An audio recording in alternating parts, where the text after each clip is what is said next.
So Ben Cohen, you know who Ben Cohen is? From Ben and Jerry's? Oh, yeah. Mm-hmm. Yeah, okay. He was removed yesterday from the hearing with Robert F. Kennedy. About 15 minutes into the hearing. You have it? Go ahead. Reflects. Here's the hell out of RFK. Now, look for the guy that you see his lovely face on ice cream. Capitol Police There he is. to remove the individuals from the hearing There he room. Members of the audience. And he's eventually removed. There he is. Disruptions will not be tolerated. He's saying, Congress pays for bombs. Congress pays for bombs.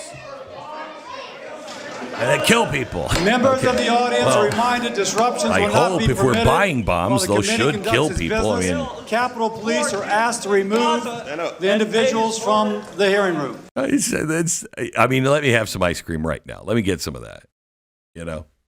So bizarre. So bizarre. And he's protesting at RFK Jr., RFK. who would be RFK. completely aligned with him, I think, on this issue. Right? Yes, on that issue, on a lot Congress of issues. paying for bombs. And you know what? They just took some things out because RFK is forcing them to take it out of their ice cream. Ben and Jerry's stuff in their ice cream that not healthy for you, according to RFK. That's amazing. Ice cream typically not seen as a healthy food. No. But generally speaking, I mean, they're Rocky Road Rockefeller with just a little bit of petroleum in it. Might have been a little too much. You know, and then you can choose not to eat it. That's a exactly wonderful exactly thing right. you can do if you don't think it's. But I mean, like, it's just strange the alignments here. Like, I know. This may be a fever dream, honestly, at this point. So I'm out on a limb on this. But did Ben and Jerry go on with Tucker recently? Is this a thing that occurred? Okay, yes. People are saying yes. I think it. I mean, it's just. It's amazing the conversations that are happening out there right now. I mean, look, it's good that you should be able to talk to people. I'm sure Tucker doesn't agree with most of what Ben believes of Ben and Jerry. Was Ben and Jerry on? I think it was only Ben. That's only like Ben. Having the cat from Tom and Jerry. I don't know which one was the cat, which one was the mouse, but I think Tom was a cat and Jerry was the mouse. An interview with just the cat. So you want to have both the cat and the mouse there at the same time? I mean, they're a team, really. We'll get with our booking department. Make sure we can get that to happen. Thank you. Appreciate it. Right now, SCOTUS is listening to arguments on birthright citizenship. The focus really is on the judge's power to block policies nationwide. That's got to stop. That just has to stop. But we'll see what the Supreme Court has to say. That's really the focus of this, too. It's really not as much about birthright citizenship, right? No, from what I'm understanding, this one is going to be about very the injunctions. Yeah, and it's going to be very narrow, even on the injunctions, I think. Really? Yeah. So we'll see. We'll see. I had horrible pain in my hands. I had a hard time moving them. I could barely work with them. I couldn't write or type or anything. I tried everything. Then I found Relief Factor. Relief Factor is a 100% drug-free supplement developed by doctors, and it's safe to take daily. It made a real impact for me and so many others. Try their 3-week quick start now, $19.95 at relieffactor.com.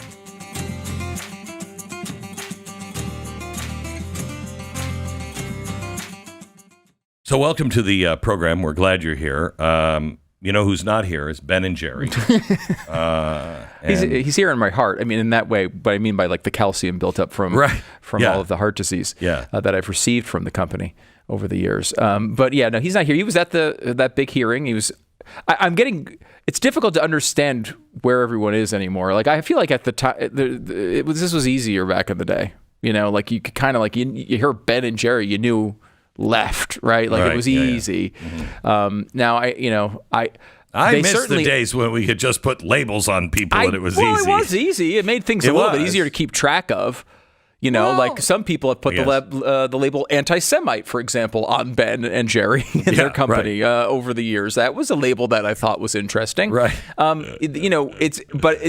He's like now opposing RFK, who, I mean, I think is on probably Ben and Jerry's side on many things. Almost everything. Right, like there are some things RFK has obviously changed on when it comes to the woke stuff, and I think some of the censorship stuff. Although I think I could be wrong on this, but maybe Ben might even be one of those old school socialist types that would maybe even agree with us on some of the censorship stuff, right? Maybe. Because it's part of the socialist movement in the United States was kind of built on the opposition, right? Was kind of built on the opposition to like the McCarthyism, and so there's some ideological. They were for that when they were the ones being shut up. Of course, that's the way it always works. Right? And now that they're not the ones being told to shut up, they're like, we have every right to tell you to shut up. Yeah. Like, oh, okay. Let me ask you this though, because he's also been embraced by some parts of the right. And Tucker did an interview with him. That's not an embrace. You can talk to whoever you want to talk to, right? There's nothing wrong with that. We've done it. We've talked to people on the far left, even much farther left, and crazier than even Ben or Jerry over the years.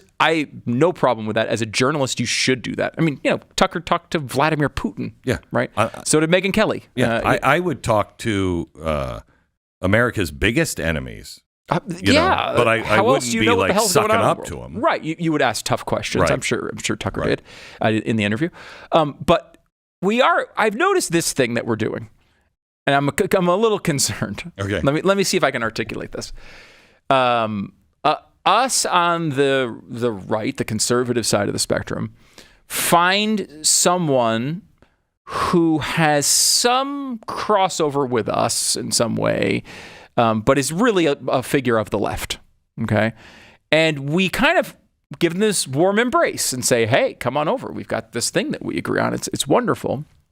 And then they sort of become part of the movement, and that's totally fine.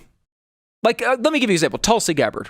Mm. I really like Tulsi Gabbard. She's been on the show a bunch of times. She's in the administration right now. I'd count her as a friend. She's great. So this is not a criticism. I'm glad Tulsi Gabbard has had this awakening over the years. I'm excited about that. But so she comes over. She's she supported Bernie Sanders, ran the Sanders campaign in Hawaii back in the day. Not that long ago. But she's had a transition. She's come over and obviously is in the Trump administration now. And so we look at that and we say, hey, that's great. We brought someone from the left over to our side. And that's great if that's what you're doing. If you're convincing someone on the left to convert their ideas into something closer to your ideas. That's a positive change. You're widening the tent in a way that we all can support. But really what Tulsi's doing in the government right now is she's being consistent with her old left-wing views on things like stopping wars and and being tough on intelligence issues with the government. Yeah, because we woke up on that. Well, because we've changed, right? Yeah. So and that's what I'm getting to here. What seems to be happening is we're embracing things on the left, and it's not us changing their views into ours. It's us changing our views into theirs, and then embracing some of those people. That's not necessarily bad if we were wrong the whole time, right? Yeah, and I think we were on the endless wars. Yeah, I mean, I some of that I agree with, right? The phrasing of it and maybe the scope of it, maybe I'm not fully there. But generally speaking, I think we've definitely overstepped our bounds at times. But a lot of times. Yeah, I don't think that's improper to say. Yeah. But I mean, again, I look at the way Trump handles it, and it's different than what Tulsi's vision of this is, I think. Oh, no, Trump is tough. I think Trump is Ronald Reagan. I'll pound you into the sand. I will turn your sand into glass. Don't screw with us. But then he's like, but we're buddies right now. So you don't want to be buddies? We'll be buddies. I mean, I like to, for example of this, his Syria move, I think is fascinating. And I think the right move. I'm not 100% sure. I'm not 100% it's a very complicated situation. Anything. But I think it's worth taking a stab at this. It's a new regime. The guy used to be literally in Al-Qaeda. I know. Okay. However, maybe he's changed. I think the chances of it are low, but why not pull that lottery ticket? Because the downside is what we already had. So give a shot. You give the guy a handshake. You say, hey, we're going to drop these sanctions. We're going to give you a chance to not turn yourself into the old regime. And I think that's the right approach. I think nobody is ever turned by lectures. Yeah, or like opponents' lectures in particular. Right. I mean, you turn people through love and understanding and giving them the benefit of the doubt. It's a great until point. They prove you wrong. It's a great point. And I think it ties back to my previous the way we started this conversation, which is a lot of people in our movement are being won over to previous left-wing positions by new friends. And that is not bad in and of itself, but we've done it a lot lately, and I'm give me I'm some concerned. better examples, because I changed not because of Tulsi. No. No. But the movement and the reason why I changed. liked Tulsi at first was I liked the fact that she was willing to stand up to her own machine and say, "No, you guys are wrong. You guys are going down this fascistic route, and I won't go there with you. You are changing all the rules. You're not who you said you were." That's why I originally liked her, because she'd take on her own people, and that takes courage. So it shows you something about her character. Then when you get to know her, you realize, oh, we might disagree on taxes and everything else, but she loves the country. She loves and reveres the Constitution of the United States. If I can get you on the Bill of Rights, we don't have any differences too big to not be able to bridge. And again, I don't think Tulsi is a problem. No, I don't. I'm not. That's not what I'm saying. But you have Tulsi's in DNI. Mm-hmm. You have RFK Jr. Mm-hmm. HHS. It's a big one, right? Like, I mean, you look at the way RFK Jr. approaches. He's awfully close to someone who, like a Michael Bloomberg on public health issues. This is something now he was kind of a Republican in New York at one point, but obviously it was something that I know we opposed and the audience loudly opposed when he was trying to control what you eat. Now he has some, I think there's some differences. I'm not saying there aren't any, but going after food companies and changing the way that's a change for if that's what the right is. That is a change for the right. We were always in favor of people making their own choices and having companies be able to produce the products within some guidelines. Yeah, as long as they are not killing people or harming there people. There are guidelines. There's guardrails, of course, to all of this. Right. But generally speaking, ours were wide. The left's were small. Right. And now we've taken the guy who was the voice of the left's view on those, RFK Jr., and put him in charge of the right's view of it. And is that a good thing? Maybe it's great. Maybe he's been completely right this whole time, and we should have been approaching things that way. I think if our society was not getting sicker and sicker and sicker, then there's reasons for all this stuff. Right. But we should notice those things. He's a really, I think, big example of that, because it's a massive change to the way that we've done these things. Another one is trade.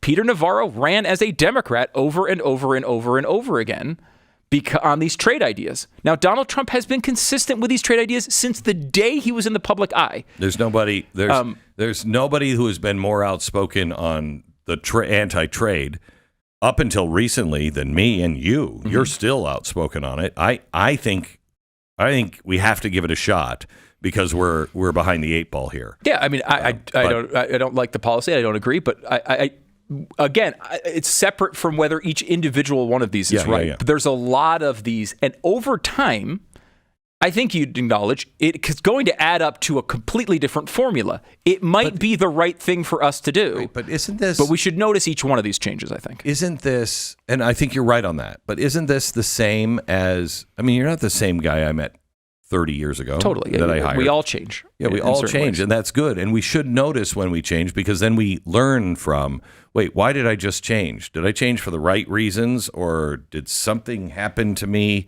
Is somebody around me that's changing this? We do have to pay attention to the change. But I think change is good. It can be. Yeah. I mean, if it's well thought out, if it is still built on principles, and an evolving understanding, not of truth, but how to get to the truth.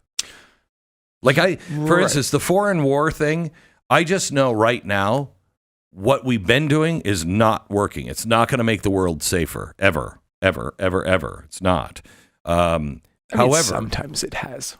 Obviously, in previous wars, but yes, the meddling of everybody trying to you can't control everything. Yeah, right. And it just doesn't. It's not going to work, and it's making things worse. Now, pulling all the way back and saying, you know what, we don't want to be involved in the rest of the world. That doesn't sound good to me. Yeah, and I don't think that's what Trump is doing. Right, but it might be the right thing. I know for sure that what we had been doing doesn't work. And I really believed in what we were doing. Well, I believed in what I thought we were doing. You know what I mean? Mm-hmm. Oh, yeah, for sure. And so we have to make changes, and changes in almost everything. And as long as it's logical, as long as you have really thought things out, as long as you're not just conforming. You know, the really scary thing is when people begin to conform for any other reason other than logic. I've reasoned this out. I've asked critical questions, and I'm sorry. I'd love more information that might change me out of this position, but this is where I find myself at. And even if I'm uncomfortable, I have to stand here because this is my current understanding of what's best. You know, and as long as you keep an open mind and you're constantly seeking to have a better understanding of deeper truths, then I think you're fine. But you know, one of the things that we're going to face, especially with AI, is all of a sudden we're going to conform because Google would give you page after page after page after page of different information. ChatGPT gives you one answer, and you just assume it's right. Yeah, they don't give you any. That's going to be a fascinating development in our society. Oh my gosh! And it's already there. It totally is. You Googled, and you had to go and reason and look at different things and everything else. This is one answer, Here and it is. I know it's right because it came from AI. Mm-hmm. Very dangerous.